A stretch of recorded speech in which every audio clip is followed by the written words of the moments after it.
So this is lecture number 6। हमने lecture number 5 में discuss की थी homogeneous equations. Homogeneous equations basically क्या होती हैं कि let's say homogeneous equation basically ये होती है कि आप x और y वेरिएबल की जगह अगर टी एक्स और टी वाई पुट करो तो आप t उससे कॉमन ले सको, ठीक है, और वो सेम डिग्री का t हो।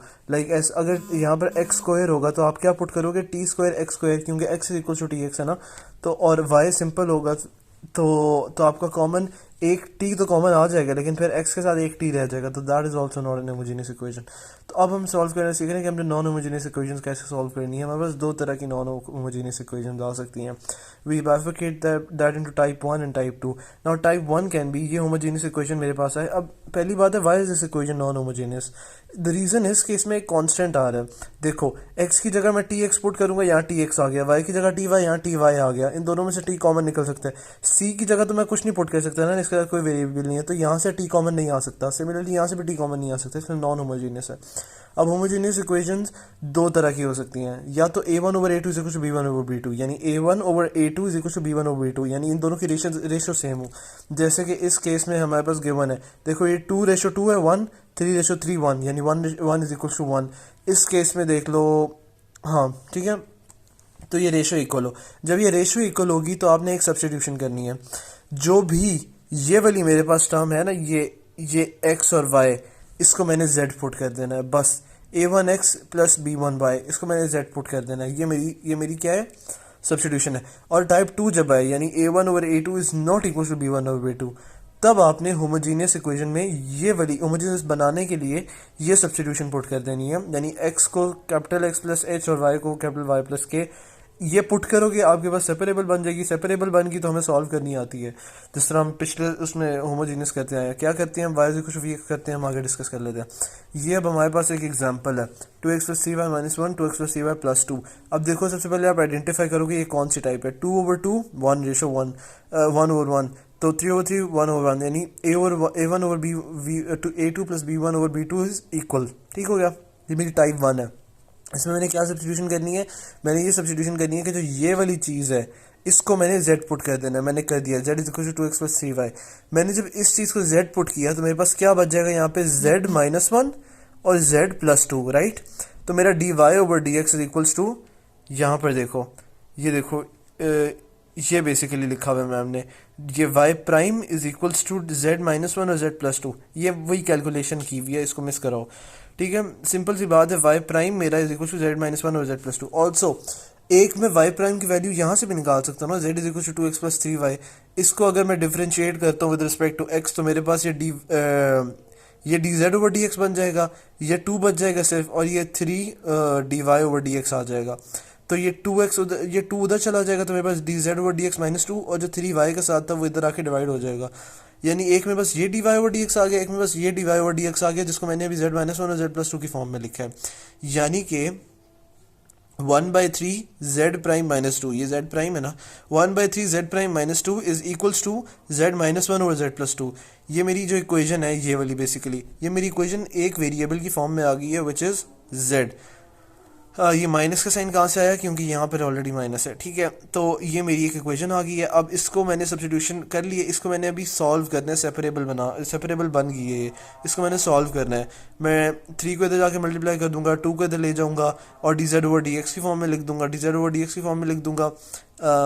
तो बस सिंपल मैं आगे सॉल्विंग स्टार्ट कर दूंगा, जिस तरह मैं सेपरेबल इक्वेशन को सॉल्व करता हूँ, ठीक है। तो मेरे पास ये बन रहा है 3 into minus z minus 1 over z plus 2 और 2 ओवर 3, इन दोनों का एलसीएम लेंगे तो हमारे पास minus z plus 7 z plus 2 बनेगा, ठीक है। जब मेरे पास ये चीज़ बन गई है तो अब आगे मैं क्या करूँगा, इसको उधर ले जाऊँगा और x dx को इधर ले आऊँगा, जो नॉर्मल मेरी सेपरेबल इक्वेशन जिस तरह मैं सॉल्व करता हूँ। अब इन दोनों को, ये दोनों क्या है बेसिकली, देखो अगर आप फ्रैक्शन की फॉर्म में देखो तो ये वो है ना इम्प्रॉपर फ्रैक्शन। इसकी लॉन्ग डिवीजन करो, लॉन्ग डिवीजन करोगे तो -1 बाहर आ जाएगा, -9 over 7 minus z minus 7। Simple long division की है, ये 1 टाइम्स होगा। लाइक देखो ना, z प्लस 2 है और ये माइनस z प्लस 7 है, तो मैं -1 से मल्टीप्लाई करूँगा, z कट जाएगा, पीछे मेरे पास ये रिमाइंडर रह जाएगा, ठीक है। तो -9 over z minus 7 d z आ गया। -1 की क्या इंटीग्रेशन होती है, सीधा -z आ गया, और 9/z-7, 9 कॉन्स्टेंट है बाहर आ गया, z-7 मेरे पास नेचुरल लॉग में आ जाएगा एज इक्वल टू x/a। अब ये मेरे पास बेसिकली मेरी इक्वेशन आ गई। इसके अंदर मैंने बैक सब्सटीट्यूशन करनी है, मैंने z को इसके इक्वल पुट किया था ना, अब मैं z को बैक सब्सटीट्यूट कर दूंगा, यानी 2x + 3y। इक्वेशन को ओरिजिनल फॉर्म में ले जाऊंगा और बस वो करके लिख दिए। मज़ीद सिंप्लीफाई करने की क्या ज़रूरत है नहीं कोई ख़ास, लेकिन करनी है तो कर लो। The very important step is कि आपने बैक सब्सटीट्यूशन तब नहीं करनी जब आपने सेपरेबल बना लिया है। देखो एक तो यहाँ पे भी अब ये सेपरेट हो गए हैं, अभी भी तो हम सब्सटीट्यूट कर सकते थे ना, लेकिन वो वापस इक्वेशन टर्न हो जाएगी। तो ये इंपॉर्टेंट पॉइंट है कि आपने इंटीग्रेशन के बाद बैक सब्सटीट्यूशन करनी है और आपका क्वेश्चन सॉल्व हो जाएगा। ये अगला क्वेश्चन भी सिमिलरली है, x - y और 2y है। इसकी रेशो देखो, 1/2 is equal to 1/2, right. Ratio same है तो हमारे टाइप 1 ही कंसिडर होगा, लेकिन कैसे होगा?